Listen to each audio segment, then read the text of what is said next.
Hello, my name is Scott Yaruss. I'm a professor of speech-language pathology at Michigan State University in the United States. I'm here because I've just given a presentation to the Norwegian Stuttering and Cluttering Association about the treatment of stuttering throughout the lifespan.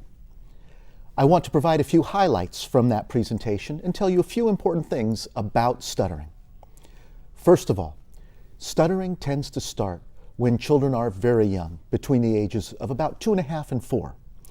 When stuttering starts, the most important thing that we can do is identify children who are in need of therapy and get them early services. Historically, our field said that it was better to wait to see if the child would outgrow stuttering, but today we know if a child is at risk for continuing to stutter, the earlier we can treat him, the better. What does that treatment involve? There's several different components to treatment, but one of the most important messages that we can give to children when they're very young is to let them know that they're not doing anything wrong when they stutter. For some children, stuttering is just part of their development. And when we let them know that there's nothing to fear, that they're not making a mistake, and they're not doing a bad thing when they stutter, then this helps to prevent their development of more serious stuttering behaviors that are associated with their discomfort with stuttering. We want them to learn that stuttering is just part of learning for some children, and in teaching them this, we can help them learn an easier way of dealing with their developing speech and language systems. Most young children who stutter do indeed recover, some with the help of therapy and some entirely on their own. But if a child does continue to stutter into the school-age years, then our focus in treatment has to change, because then we recognize that the likelihood that they'll continue to stutter in some fashion throughout their life is much higher.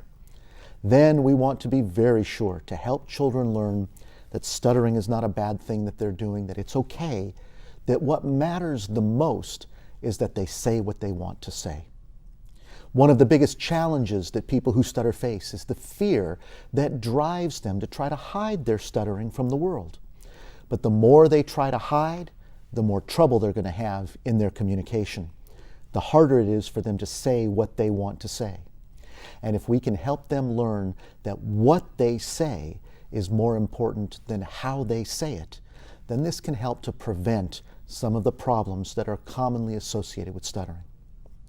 In addition, of course, we can teach them strategies that they can use to smooth out their speech and to cope with stuttering more effectively.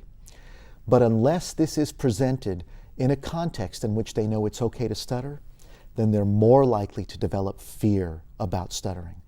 And the more they fear stuttering, the more likely they are to avoid, to experience tension and struggle during moments of stuttering, and to hold themselves back from saying what they want to say. Ultimately, though, if we take a broad-based view of stuttering, where we help children reduce their fear and we help them learn to speak more easily, then we can move toward a future for them where they can say what they want to say and do what they want to do without being held back by their stuttering, without stuttering being a factor for them in their lives at all. Unfortunately, many adults who stutter have not experienced this type of therapy when they were younger children. And so many adults struggle with their stuttering due to their fear and their shame. They too can learn how to reduce those negative consequences of stuttering so that even though they may stutter, they can become completely comfortable in saying what they want to say and being who they are regardless of whether or not they stutter. It's hard work, but through organizations such as the support group and through good therapy, people who stutter can learn to overcome the burden of their condition so it no longer affects them.